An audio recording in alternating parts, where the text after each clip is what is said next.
In addition to not missing Freedom Summit on October 29th, you don't want to miss the Heartland Institute's annual benefit dinner. That's Thursday, September 15th. That's a week from today. Yeah. Oh, wow. Look at you and the numbers and the calendar. You.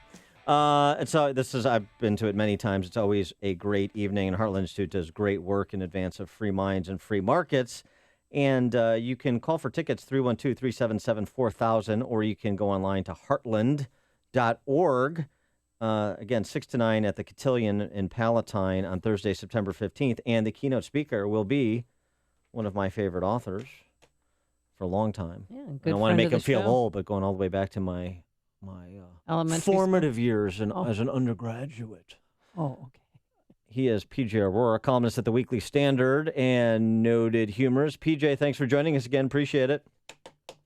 Hey, Dan, Amy, how are you? Good. But by the way, we should mention your new book too. Your latest book is Holidays in Heck, right? That's your latest. Recounts your international. Actually, the latest is you're one book behind. What's the latest one? It's been how long? It's been since we've talked. Thrown Under the Omnibus, which is. Right. Yeah, we talked to you about that. Thrown Under the Omnibus. Yeah. My bad. And also, you should go back and just look and read all of P.J. O'Rourke's oeuvre, including Parliament of Horrors. What a nice thing to say. And I will have a book out as soon as we can get it out after this election. And even though we don't know what's going to the outcome of this election is, I do have my title, which I think will apply no matter what, called How the Hell Did This Happen? Okay. Well, so how the hell did it happen? Well, speaking of that, though, before we get to the outcome. What? We are going to give you a chance, PJ. We had the last time we had you on the show and talk about your latest book, Thrown Under the Omnibus. We had a discussion about your departure from the Republican presidential nominee and your commitment to vote for Hillary Clinton for president because you just couldn't stomach the concept of voting for Trump. We're going to give you an opportunity to recant and recast. Well, I hope everybody watched that Commander-in-Chief forum last night. It was a little odd, I'll tell you. If I were in charge of the Spanish Inquisition, I don't think I'd make Matt Lauer my chief inquisitor. Yes. But he's no Torquemada, no. The thing is, I don't know, my takeaway from that, I think Trump did okay. He was a little bit like a guy applying for a job he's not quite qualified for, Well, okay. No, especially when he asked him about his intelligence briefings. If I was Donald Trump, I would say that's a private matter, and I'm not discussing any aspects of it with the American people. Oh, yeah, he could have played that so much. The things I learned, but I can't talk now. He could have played that a little better. On the other hand, with Hillary, it may be that being president of the United States is a job for which no human is qualified. And if in that case, Hillary did very well because she didn't show a single spark of humanity at all. She was scared. It's hard to lie. Oh, right. It's hard to lie. She's coming up with different ways to try and mislead the public. No, that's true. You have to do. Take that into consideration. It's not easy to come up with ever more creative ways to lie. So there is that. Honestly, the truth is just not in her, and it's because. And it's not because she's lying in the ordinary sense of like the dog ate my homework line. It's because I don't think she has, in her weird robotic way, I don't think she has any connection to the truth. I think if you were to ask her to define truth, it'd be like asking Siri, Now, Bill Clinton, he's been on the stump for Hillary, which is a real boon for her. And he said that Make America Great Again, you know what that means in the South, don't you? That means the Klan is coming back, essentially. Essentially, he's saying Make America Great Again is a dog whistle for white supremacy. And that is just absolutely such baloney. I have considerable problems with Trump. He's not the guy, as a Republican, he's not the guy I wanted. In fact, I would have taken pretty much any of the other 16. But my problem with him is not that he's not a racist, that guy is like too self-centered to have prejudice against anybody else. Well, do you think he's a little bit... When he's looking at you, he's not seeing your color. He's not seeing your ethnicity. He's seeing himself. Well, and if you're a woman, he might be looking at your body parts. I mean, he's got Wow. 5 kids with 3 different women, but people seem to forget that. But what about him standing by his comments about women and sexual assaults in the military?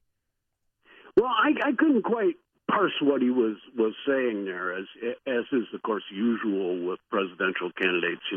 If they were any good at saying what they mean, they'd be gone, like Jeb Bush.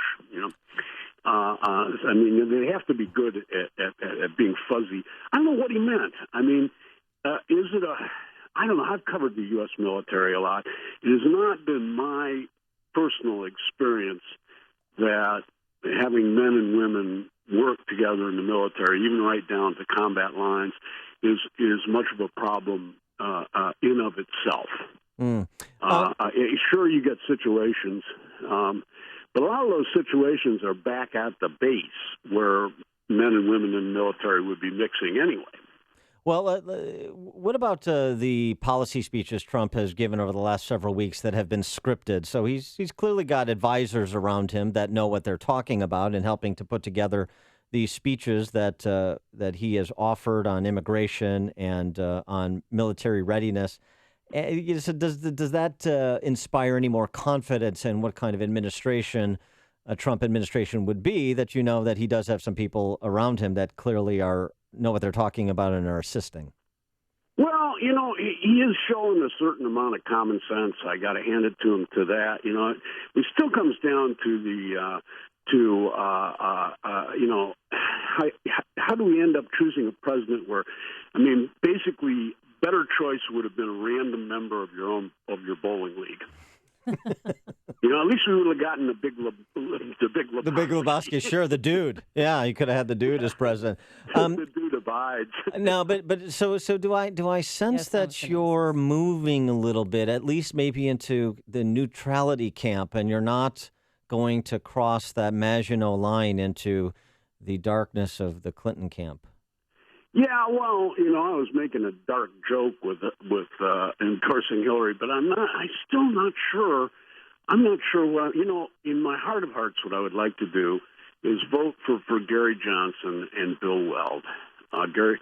Did you hear what Gary Johnson did yesterday? They asked him about Aleppo, and he said, "What's Aleppo?" I'm sorry, I missed you, Amy. Oh, Gary Johnson was on Morning Joe, and they asked him about Aleppo and what to do with Aleppo, and he said, "What's Aleppo?" He had no idea. Ooh. It was embarrassing. And then his earpiece was sticking out of his ear. It was not a good look. Yeah. If you're going to be on one of those early TV shows, that's not the...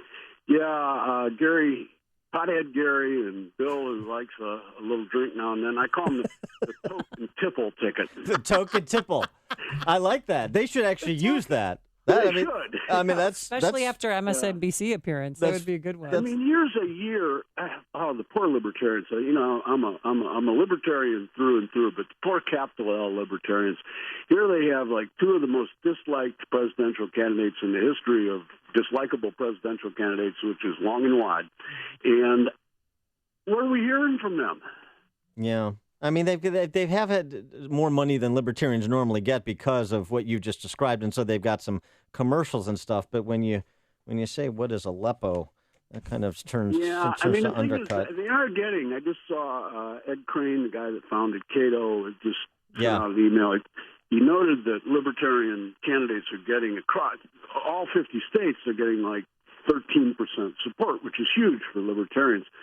Still doesn't quite rise to the level of the debate cutoff, which is 15%. The other thing is you look at Hillary and you look at Trump and you go, why isn't that 110%? Well, you have, you do have the Ed Crane run Libertarian Super PAC. I mean, who would have ever thought the Libertarian Party would be supported by a super PAC when it spends most of its time arguing amongst itself as to whether it should exist? That is, of course, a continuing. I mean, like I say, I'm a libertarian, but you got to fess up to the problems with libertarians. Is you put 2 libertarians in a room and you get 3 political opinions. All right. So, what could Donald Trump do? We have 61 days until the election to garner your vote. Is there anything he could do? How many copies of Thrown Under the Omnibus does he have to buy? Yeah, well, there's that. I mean, I can be bought. I love your honesty and your Yeah, candor. so just a hint, Donald. You know, if you're as rich as you say you are, a couple million copies of Thrown Under the Omnibus, and I'll be out there supporting you. But leaving that aside, if Donald Trump continues to show common sense, and Hillary continues to show this like eerie, creepy, robotic, she's like who's the Miss Umbridge, the evil teacher in Harry Potter. Well, I tell you what, you're always so current. I mean, a Harry Potter reference. I'm impressed. All right, he's PJ O'Rourke, noted author. He's going to be in town. And by the way, Parliament of Horrors, Republican Party Reptile, Holidays in Hell, Give War a Chance, Eat the Rich, all great reads. His latest is Thrown Under the Omnibus, and he's going to be in town Thursday, September 15th, for the Heartland Institute's annual benefit dinner, 6 to 9 at the Cotillion in Palatine. 312-377-4000 is the number to get tickets. Heartland.org is the website to get tickets. PJ O'Rourke, thanks for joining us. Appreciate it. Oh, well, thank you for having me on. And come to the Heartland. We'll have a really good time. And it's always good to talk to you guys. Thanks, PJ. A voice of sense in the morning. Token Tipple. Token Tipple. That's our new that's our new show name. Thanks, PJ. And he joined us on our turnkey.pro answer line. Connect with Dan and Amy on the